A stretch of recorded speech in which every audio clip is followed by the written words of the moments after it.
Betânia foi a grande colônia de leprosos.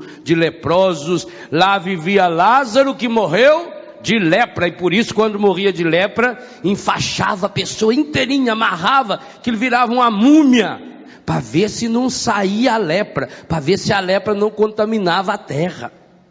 Lá vivia Simão, o leproso, que deu aquele jantar para Jesus de João capítulo 12, aonde Maria de Betânia, que era uma prostituta de leprosos, foi lavar os pés de Jesus.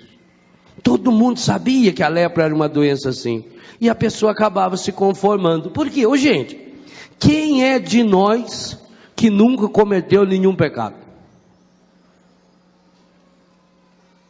Isso aí é igual esse povo que olha a sorte. A pessoa vai lá procurar essas mulheres, esses homens aí que enganador. Aí quando você chega lá, a pessoa olha para você e fala: estou vendo que você tem problema. Uai, é verdade, tenho mesmo. Estou falando. Se não tivesse problema, ia lá. E esse problema seu deve ser ou financeiro, ou de saúde, ou algum problema familiar. Existe algum outro problema que não seja nessa área? De 3, impossível você não acertar. É verdade, falou direitinho o meu problema. E aí eu fico olhando na sua cara, fala dinheiro, problema familiar, saúde, você faz assim com a cabeça sem querer. O seu problema é de saúde. Isso é lógico, é só olhar que você sabe, isso é óbvio. Deixa de ser besta. Então é óbvio que quando uma pessoa tinha essa doença, ela logo pensava, ou eu ou meu pai. Os apóstolos uma vez não perguntaram para Jesus: Senhor, quem que pecou? Foi ele ou o pai dele, a mãe dele, o avô dele, o bisavô, o tataravô? Algum deve ter pecado. Você faz sua árvore genealógica até chegar em Pedro Alves Cabral, impossível não achar um que pecou. Ou se você for igual ao evangelista, vai chegar em Adão, aí você está perdido. Um pecou. Então é muito fácil. Veja, gente, eu não disse isso ontem na missa. O mecanismo medonho, o mecanismo terrível do demônio é fazer você sentir remorso. É fazer você ficar com um complexo de culpa. O complexo de culpa, se você tiver complexo de culpa, seja em que área for da sua vida, digo a você, precisa de oração de libertação. Porque complexo de culpa nunca vem de Deus. Remorso nunca vem de Deus. Remorso, complexo de culpa é marca registrada do encardido. Porque é uma forma de acionar aquele mecanismo que o Padre Jonas falava. Quem está aqui desde sexta-feira deve ter percebido como a missa de sexta-feira, por isso que é importante chegar no acampamento desde o começo, como a missa de sexta-feira, presidida pelo Padre Jonas, e a homilia dele foi o motor que está conduzindo o acampamento. A palavra de ciência, de profecia ontem, que provocou tantas curas maravilhosas aqui e muito mais fora daqui, foi a mesma palavra que Deus deu ao Padre Jonas através da música no início da pregação. Gente, os dons e a graça de Deus são irrevogáveis. Se a gente deixa se conduzir, a gente vai percebendo os sinais de Deus. Então grave bem isso que eu estou dizendo. O ressentimento, o remorso e o complexo de culpa são marcas registradas do demônio. Eu falo no livro A Cura do Ressentimento. O ressentimento é porta de entrada para o demônio agir em nossa vida. E por que é muito difícil a pessoa se libertar do remorso, se libertar do complexo de culpa e se libertar do ressentimento? Porque a pessoa fica num processo de autopunição. Porque a pessoa passa a olhar para si mesma. Porque a pessoa se coloca no centro da sua doença. E consciente e inconscientemente, até mesmo nos sonhos, a pessoa vai realimentando a enfermidade. É um veneno que entra no sangue da pessoa e que quanto mais ela agita, mais o sangue... Por que vão agora aprender a nova lei do trânsito? Você vai ter que fazer um curso de 15 dias de primeiros socorros para saber que quando acontecer um acidente você não deve pôr a mão no doente. Isso é uma coisa espetacular. Isso é um curso que todos nós precisaremos, inclusive os médicos vão ter que fazer também. E já tem outros países da Europa, inclusive países que falam a mesma língua, que querem comprar esse curso também, porque ficaram extasiados. Como é que tiveram uma inteligência de resolver fazer um curso de 15 horas aula, para você aprender os primeiros socorros, sabendo que não deve pôr a mão no doente. Isso é uma coisa estupenda. Isso é fantástico. Isso tinha que ir para todos os canais de televisão. Nossos cumprimentos ao governo federal. Cada vez a gente fica mais entusiasmado com esse povo. É uma coisa impressionante. Que lei maravilhosa. Pois agora você vai poder fazer. E vai aprender a remoer. E joga isso para o seu corpo inteiro. Você passa a sonhar com o problema. Você já notou que você sonha com aquilo que você dorme? Por isso, cuidado quando fala meu namorado é um sonho. Não durma com ele, porque vai virar pesadelo. Você vai remoendo aquilo. Olha, por que a gente não pode dormir com a barriga cheia? A mãe da gente já ensinava. De noite não deve comer para dormir, porque senão você tem pesadelo. Aí você fala, ai, dormi mal. Você dormiu, foi bem demais. Se você não tivesse pesadelo, você estava morto. Foi o pesadelo que manteve você acordado, para que o seu organismo digerisse aquela cobra que você engoliu, aquele boi que você engoliu, sua jiboia. Esse é o problema. Remorso, ressentimento, complexo de culpa. A pessoa fica se culpando. Por que eu fiz isso? Eu fiz isso. Por que eu fiz isso? Por que isso foi me acontecer? E eu. Ela aciona esse processo. Esse motor ao contrário. Esse motor infernal que vai levando a pessoa a um processo depressivo. A um processo angustiante e pior. A enfermidade vai se multiplicando. Olhado de fora, parece ser uma questão de maturidade. Nossa, aquela pessoa é muito madura. Ela é inclusive capaz de assumir responsabilidade pelos seus atos. Ela reconhece os seus erros. Amados e amadas, reconhecimento de erros, arrependimento, a palavra-chave do retiro popular será essa: arrependei e crede no Evangelho, convertei-vos. Não tem absolutamente nada a ver com remorso. Arrepender-se, converter-se, é voltar-se, é o volver que os espanhóis falam. Converter é voltar-se para um novo alvo. Converter-se, arrepender, é mudar de direção, é ir para outra linha, é ir por outra estrada. Remorso, remoer, é você ficar jogando para dentro de você mesmo as substâncias, e o corpo vai trabalhar muito bem em cima disso. O que for pior para você, ele vai fazer. Jogar para dentro, é olhar para si mesmo. E eu digo a você, se você está estragado, se você está magoado, se você está ferido, se você está doente, quanto mais você olhar para você, pior você fica. É preciso mudar os olhos. O Felipe falou uma coisa muito interessante aqui, e eu escrevi sobre isso no Experienciar Milagres. Enquanto a gente não aprende a enxergar com os olhos de Deus, e sabe por que isso? Porque a primeira coisa que o encardido fez com Eva no paraíso foi fazer com que ela enxergasse errado. Se o paraíso era um jardim que tinha milhares e milhares de árvores, O que o encardido faz quando pergunta para Eva? É verdade que vocês não podem comer dessa árvore? É como se ele tivesse pegado uma borracha e apagado todas as outras árvores que tinha no paraíso.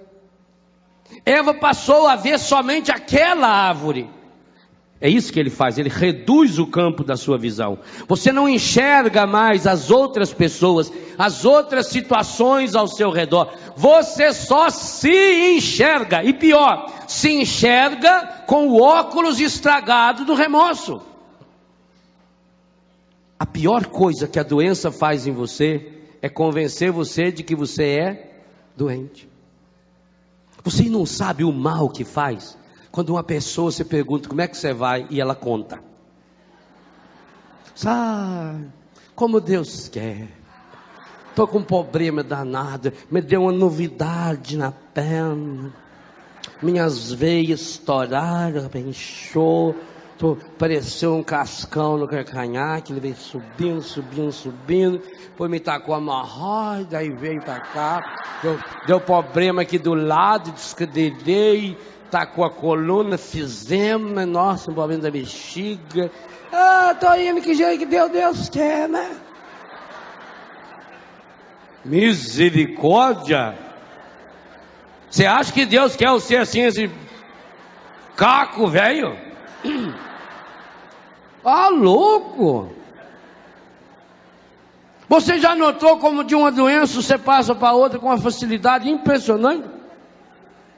E quando a pessoa vira especialista em bula de remédio? Eu, quando conheço uma pessoa que lê bula de remédio, eu corro dela. E quando ela sabe o nome técnico da doença? Quando ela chegar e contar para você que ela tem espondilite anquilosante, se ela não for médica, corre dela. Que é de médico e louco, todo mundo tem um pouco, e alguns têm muito. A pior coisa que a doença faz é quando você confunde o verbo estou com o verbo sou. To be or not to be. Je suis, como fala o Felipe, eu estou doente, mas não deixa isso passar para eu sou doente. Coitadinha, ela é doentinha, desde que nasceu. Aí a mãe já começa a tratar diferente. Tadinha, não consegue andar direito, carrega no colo, vai virar paralítico? Trate a pessoa doente normal. Senão você fica reforçando a cabeça. E aí tem pessoas, olha, infelizmente, inclusive muitos aqui, tem pessoas que amam apaixonadamente a sua doença. Sim, porque se não fosse a doença, não receberia a atenção que recebe. Se não fosse a doença, não teria o carinho. Tem mulher que fica feliz quando fica doente, que aí o marido fica em casa. A cabeça do ser humano é uma coisa impressionante. Você vai se transformando naquilo que você pensa. O negativismo, o pessimismo são marcas registradas do encardido exatamente por isso. A pessoa passa a gostar da doença, porque ela tem atenção. Tem sempre alguém do lado, sempre alguém segurando na mão. Basta a pessoa levantar o dedo, já vem alguém, pois não. Por isso que às vezes quando você cuida do doente, você precisa ser meio grosso com ele de vez em quando.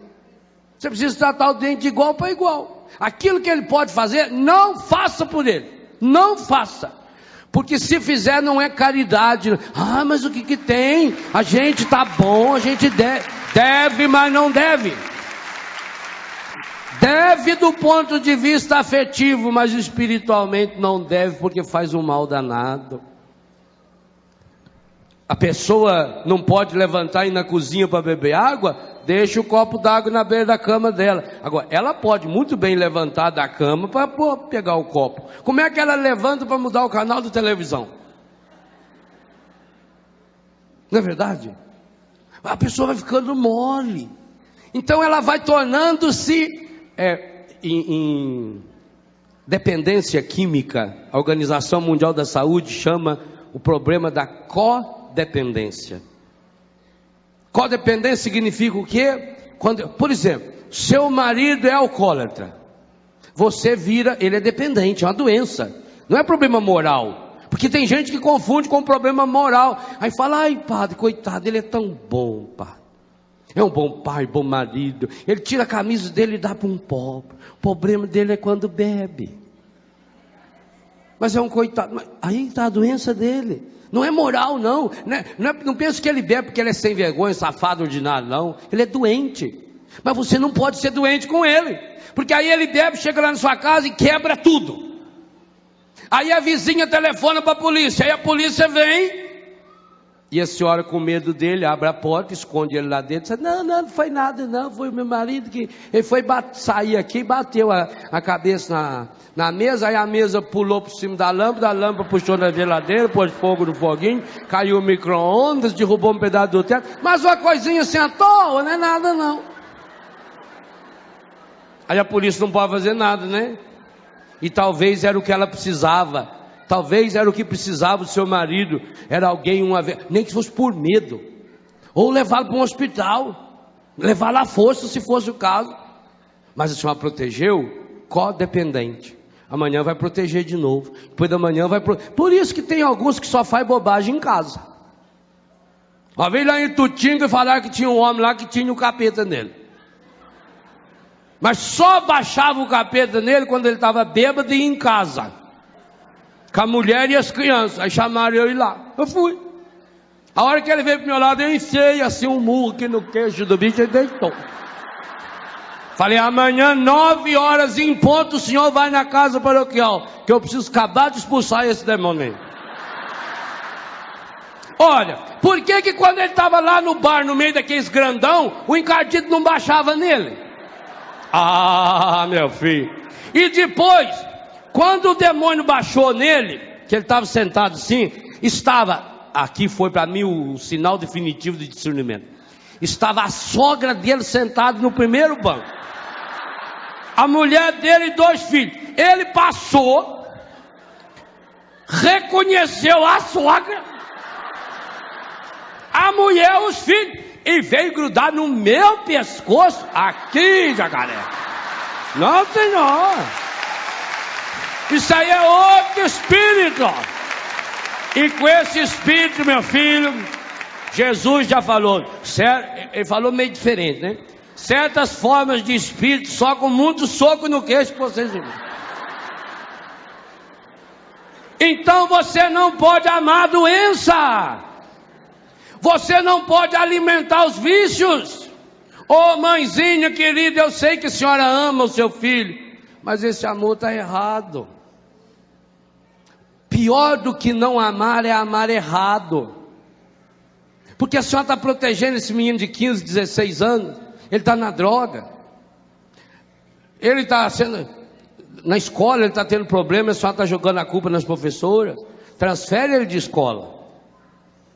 A vizinha veio dizer que ele quebrou a vidraça lá, imagina, a senhora brigou com a vizinha, porque imagina se o seu filhinho querido ia fazer isso.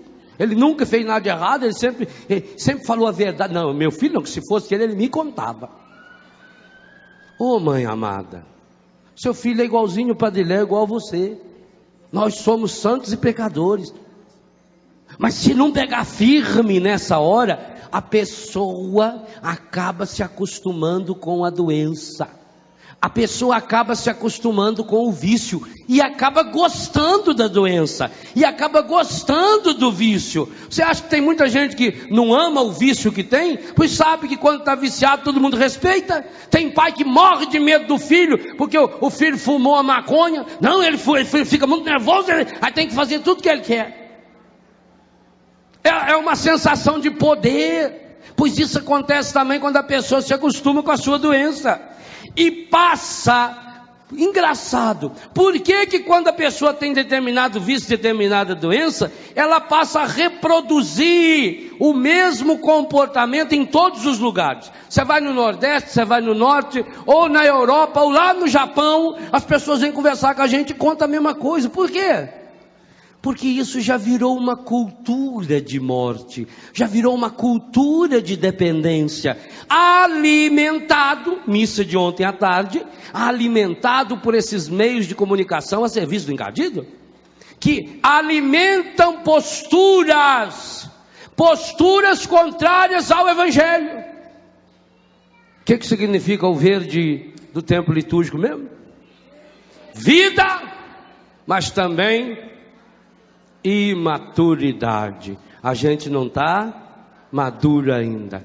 Pois, queridos e queridas, o primeiro segredo que levou esse menino, como é que eu sei que é menino? Esse menino a ser curado da lepra foi a sua imaturidade.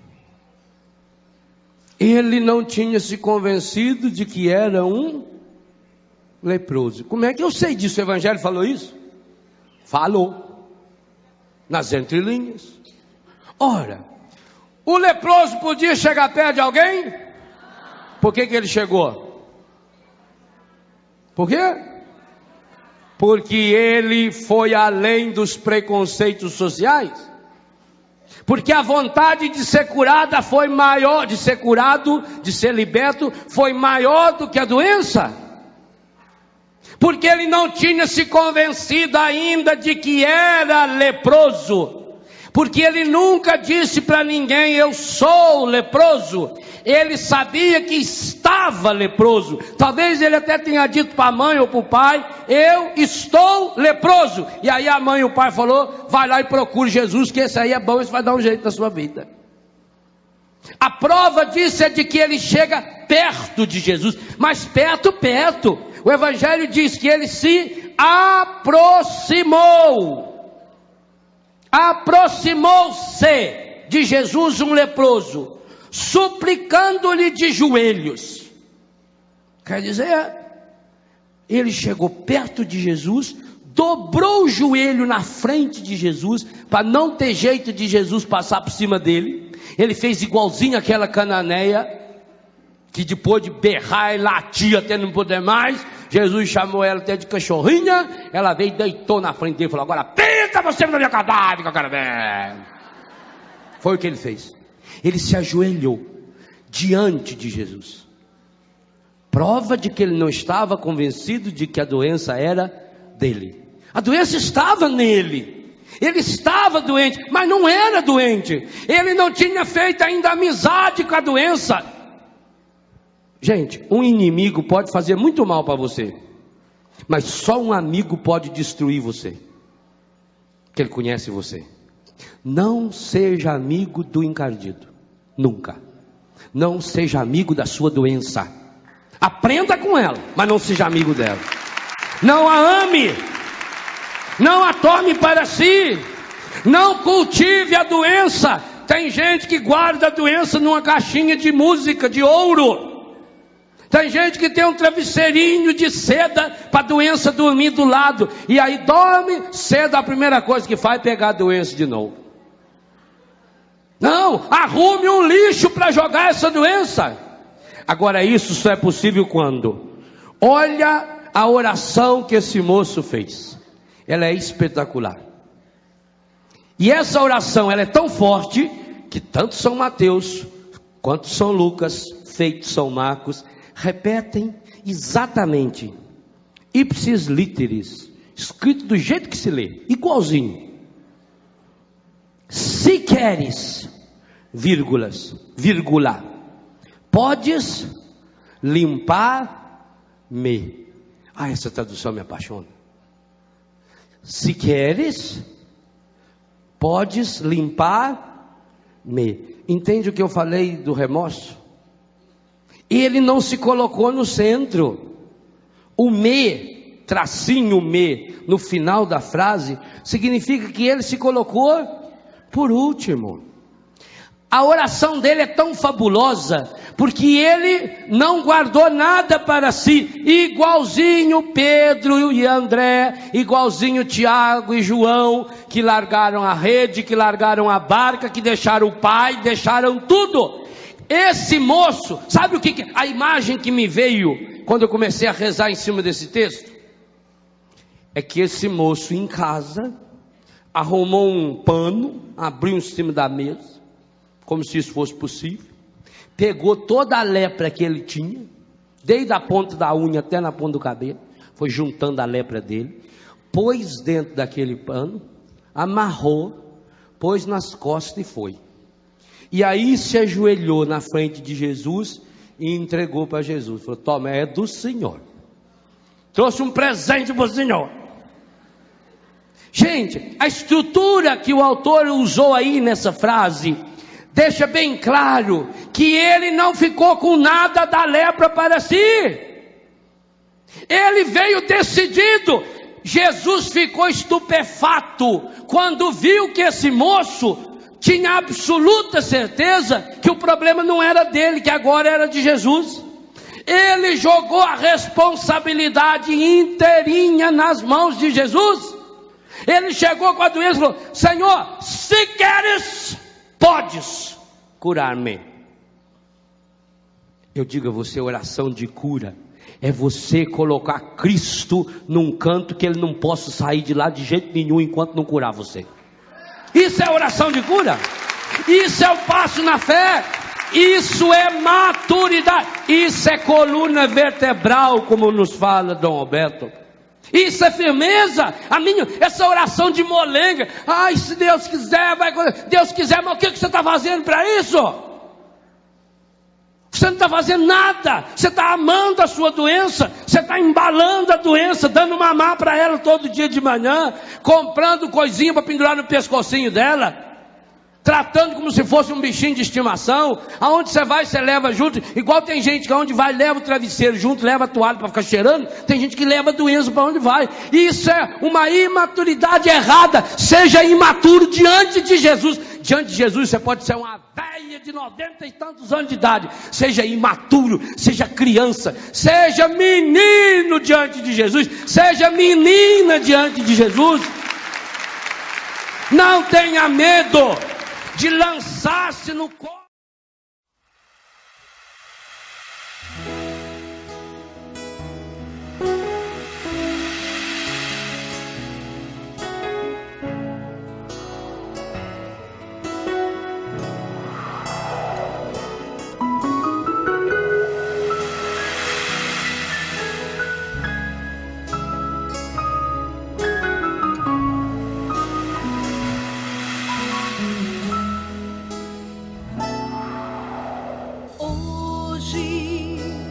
Senhor Jesus, venho aqui para louvar-te. Hoje, Senhor Jesus, com teu poder podes curar.